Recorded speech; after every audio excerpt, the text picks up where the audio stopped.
Everyone, after very long time I am again with question of mechanics. Basically हमारे exam चल रहे थे, तो हमारे एग्जाम्स खत्म हुए तो आई वाज फ्री, तो मैंने कहा कुछ करते हैं। So actually this something which healed me, that's why मैं फिर यहीं पे आ गया। So let us start. हमारे पास क्वेश्चन जो कह रहा है, it says a block rests on an inclined surface with slope angle alpha.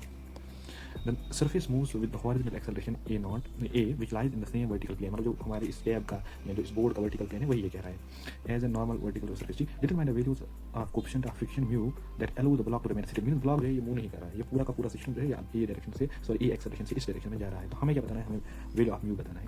So let's do it. So अगर मैं यहाँ पर अपना एक वेज बनाऊंगा, ठीक, ये मैंने वेज बना दिया। इसने वही से कहा ये एंगल जो है this angle is alpha, okay. And यहाँ पर हमारा जो ब्लॉक है वो ब्लॉक यहाँ पर कैसे है, क्या बन गया, थोड़ा सा अच्छा बनाइए। ये हमारे पास यहाँ से ब्लॉक है, ठीक। तो ब्लॉक जो यहीं पे रहता है, पूरा का पूरा सिस्टम ए से जा रहा है, ठीक। तो अगर मैं inertial frame is non accelerating frame, समझा गया, मतलब इट्स नॉन एक्सेलरेटिंग फ्रेम। तो मेरे हिसाब से ब्लॉक जा रहा है, ये भी एक्सेलरेशन ए से जा रहा है, क्योंकि ये वेज एक्सेलरेशन ए से जा रहा है, ब्लॉक भी एक्सेलरेशन ए से जा रहा है। तो ब्लॉक जो है वो यहाँ जो एक्सेलरेशन ए से जा रहा है वो बात हम जानते हैं, ठीक। It goes in this direction with acceleration a, ठीक है। तो नीचे को इसको जो फोर्स लग रहा है that is equal to as mg, okay. And obviously normal तो लगता होगा, तो नॉर्मल जो है वो इसको यहाँ की ओर लग रहा है, और ऑब्वियसली फ्रिक्शनल फोर्स जो है वो इस डायरेक्शन में लगेगा। और याद रखना फ्रिक्शनल फोर्स जो है ना, एक मिनट यार, फ्रिक्शनल फोर्स असल में अलॉन्ग दिस सरफेस लगेगा, क्योंकि उस सरफेस पे एक्ट करेगा, लेकिन हम यहाँ इसको इस तरीके से दिखाएंगे, पैरेलल शिफ्टिंग ऑफ वेक्टर्स, तो आप जानते हो। So this the frictional force which is equal to mu times N, ठीक बात है। तो मुझे एक चीज़ बताइएगा, जो ये एंगल होगी ये अल्फा होगी, सही बात है, ये एंगल अल्फा होगी। और हाँ, अगर हम यहाँ से इसको ऐसे ड्रा करेंगे तो ये एंगल भी अल्फा होगी। तो नॉर्मल का एक कंपोनेंट जो यहाँ से होगा that will be equal to as N cos of alpha, और एक कंपोनेंट यहाँ क्यों आएगा, क्योंकि हम रेक्टेंगुलर कंपोनेंट्स निकाल रहे हैं, तो एन साइन ऑफ अल्फा आएगा। In the same way friction, अगर देखो ये अगर अल्फा है तो ऑब्वियसली क्या होगा, cos of sorry it will be 90 minus alpha. So अगर हम फ्रिक्शन का यहाँ से रेजोल्यूशन करेंगे तो यहाँ से आएगा F cos of 90 minus alpha that's equal to F sine of alpha, और यहाँ की ओर खुद जाएगा F cos of alpha, okay. तो ये भी वैसे अल्फा ही आएगा, इस तरीके से भी आप समझ सकते हो, ठीक।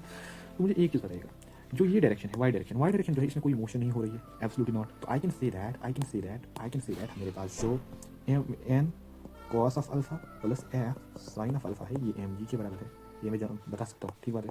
तो ये मैं ये चीज़ें बता सकता हूँ।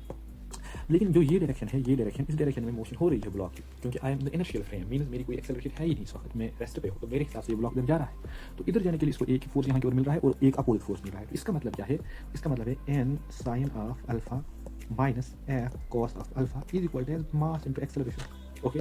सो ये दो इक्वेशन आ गई हमारे पास, equation number 1, this is equation number 2, okay. Dividing this two what we will get is that, हमें क्या मिलेगा, N cos of alpha plus mu times N, क्योंकि frictional force equal to mu times N sine of alpha is equal to as M of G, divide उससे करेंगे equation number 2 से, तो हमें क्या मिलेगा एन साइन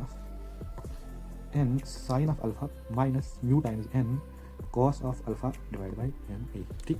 तो ये और ये कैंसिल, एन दोनों कॉमन निकलेंगे, ये और ये कैंसिल, मतलब ये और ये कॉमन निकलेंगे यहाँ एन, ये और ये भी कॉमन निकलेंगे यहाँ एन, को एन और एन खत्म, समझ आ रहा है, ठीक बात है।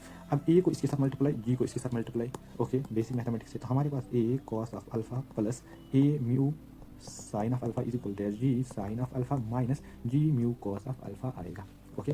सो आगे जब हम इसको लेंगे तो म्यू वाले टर्म्स को एक साइड, ए वाले टर्म्स को एक साइड, तो हमारे पास ए म्यू साइन ऑफ अल्फा, देखो इसको मैं इधर लाऊंगा और इसको जो है उधर लाऊंगा, a sine of alpha plus g mu cos of alpha is equal to ji sine of alpha minus A cos of alpha, सही है। सो मुझे एक ही म्यू को कॉमन निकाला, तो it will be equal to ji sine of alpha minus A cos of alpha.